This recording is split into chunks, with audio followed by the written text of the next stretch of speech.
CPS मामले में Himachal Pradesh high court में आज सुनवाई थी। इस पूरे मामले में आज हिमाचल प्रदेश हाईकोर्ट में क्या क्या हुआ है और 7 दिसंबर के लिए ये क्यों अब टला है, इन सभी मुद्दों पर बात करने के लिए हिमाचल प्रदेश के एजी यानी कि एडवोकेट जनरल अनूप रतन हमारे साथ है। सर, पहला सवाल, सरकार की ओर से क्या पक्ष आपने रखा था?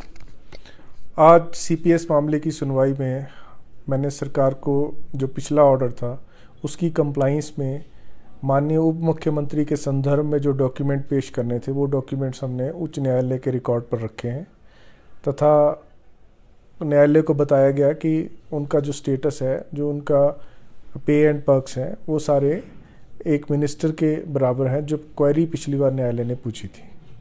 जी, तो सीपीएस मामले में अंदर बहस में क्या क्या हुआ था, आपने क्या पक्ष रखा?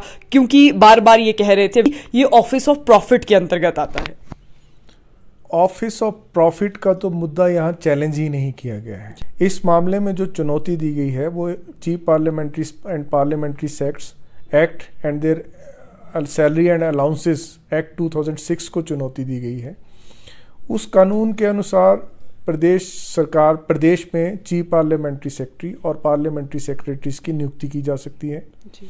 उस कानून में बिल्कुल क्लियर लिखा है कि चीफ पार्लियामेंट्री सेक्रेटरीज और पार्लियामेंट्री सेक्रेटरीज मात्र सुजेशन देंगे और मिनिस्टर्स को असिस्ट करेंगे, इससे ज़्यादा उनके पास कोई पावर नहीं है। हमने न्यायालय में ये भी रखा है अपने जवाब में कि जो उनके पे एंड पर्क्स हैं वो इक्वल टू एमएलएज हैं जो मेंबर विधानसभा के हैं। थोड़ा बहुत डिफरेंस हो सकता है, लेकिन बहुत ज़्यादा या बहुत अधिक, जैसे सतपाल जैन जी जो माननीय सीनियर अधिवक्ता हैं वो कह रहे हैं कि सरकार पर बहुत बोझ पड़ रहा है, बहुत खर्चा कर रहे हैं, पब्लिक इंटरेस्ट में के खिलाफ हो रहा है। ऐसी कोई भी बात नहीं है, ऐसे कोई भी तथ्य नहीं है और रिप्लाई पढ़ने के बावजूद वो ऐसी बात कह रहे हैं, वो मेरे अनुसार वो गलत है। हाईकोर्ट ने अपने में क्या कहा?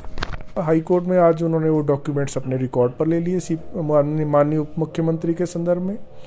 माननीय उप मुख्यमंत्री के एडवोकेट श्री श्रवण डोगरा जी ने और समय मांगा कि वो भी कुछ डॉक्यूमेंट्स रिकॉर्ड पे रखना चाहते हैं, इसके अतिरिक्त जो सरकार ने रखे हैं, तथा उसके लिए उन्हें समय दिया गया है 10 दिन का। और बाकी उच्च न्यायालय ने कहा कि हम इस मामले की सुनवाई 7 दिसंबर तक टालते हैं। 7 दिसंबर तक जो जो पार्टी डॉक्यूमेंट रखना चाहती है वो अपने डॉक्यूमेंट्स रख लें और 7 दिसंबर के बाद 7 दिसंबर से इस मामले में आगे सुनवाई शुरू की जाएगी। सरकार सुप्रीम कोर्ट भी चली गई है, तो कांग्रेस की तरफ से या फिर सरकार की तरफ से जो वकील वहां किए गए थे वो उपस्थित नहीं हुए, तो अब ये मामला टल गया है। आपको नहीं लगता कि इसमें डिले अब होगा? और एक पक्ष ये भी आ रहा है कि जानबूझकर इसको डिले किया जा रहा है। ऐसा बिल्कुल भ्रामक प्रचार किया गया।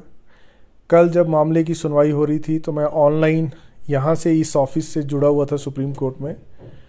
हमारी तरफ से एडिशनल एजी वहाँ उपस्थित थे कोर्ट में। उन्होंने एक बार पास ओवर मांगा क्योंकि जो आर्गुइंग काउंसिल स्टेट की तरफ से आने थे वो उस वक्त उपस्थित ना हो सके थे, वो किसी और कोर्ट में अपनी सुनवाई में व्यस्त थे। तो ऐसा न्यायालय में नॉर्मल रूप से होता है, हर रोज होता है कि जब कोई सीनियर एडवोकेट या कोई और भी एडवोकेट किसी और न्यायालय में बहस कर रहा होता है तो वो एक समय में 2 न्यायालयों में खड़ा नहीं हो सकता है। तो जब किसी और न्यायालय में बहस कर रहा होता है तो पास ओवर लिया जाता है। अगर दूसरी बार जब मामला लगा तब न्यायालय में 1:15 हो चुके थे, लंच के करीब का समय जा रहा था, तो न्यायालय ने कहा कि हम इस मामले में, क्योंकि अभी भी वो उस वक्त हमने रिक्वेस्ट की कि इस मामले को लंच के बाद ले लिया जाए, तो न्यायालय ने कहा कि लंच की बात लेने की बजाय इसको हम अगले सप्ताह ले लेंगे। परंतु ये मीडिया में कुछ कहा गया, आज अखबारों में मैंने पढ़ा कि एडवोकेट अपीयर नहीं हुए, पूर्णतः गलत था, पूर्णतः झूठ और भ्रामक प्रचार किया गया। और ये न्यायालय का जब आदेश आएगा उसमें भी स्पष्ट हो जाएगा। मात्र पास ओवर सरकार की तरफ से मांगा गया था और वो पास ओवर किया भी गया था, परंतु समय लंच का समय होने के बाद या न्यायालय की कॉज लिस्ट पूरी होने की वजह से जो भी एक वजह रही सुप्रीम कोर्ट में, मामला अगले सप्ताह के लिए रखा गया। ऐसा नहीं कि मामला 6 सप्ताह या 2 महीने या 4 महीने के लिए टाला गया है, परंतु निराधार प्रचार मीडिया में या जनता को भ्रामक नहीं करना चाहिए। अब हम ये मानकर चलें कि अब इस मामले में 7 दिसंबर को हिमाचल प्रदेश हाईकोर्ट में सुनवाई होगी।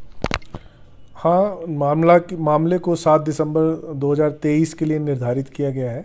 तो उस दिन ये मामला लगेगा और उस दिन की सुनवाई दो बातों पर निर्भर करती है। मुख्यतः मेन उच्चतम न्यायालय में ट्रांसफ़र एप्लीकेशन पर क्या फ़ैसला होता है, ये निर्भर करती है। दूसरा, उस दिन सुनवाई शुरू होगी तो सुनवाई कब तक चलेगी, क्योंकि लंबे आर्गूमेंट दोनों पक्षों की तरफ से होंगे, तो ये संभव नहीं हो पाएगा कि एक ही दिन में मामले की सुनवाई हो। तो इस मामले की सुनवाई कुछ आगे लंबे समय तक जा सकती है। अखंड पीठ कौन सी थी सर जिसने ये फैसला सुनाया?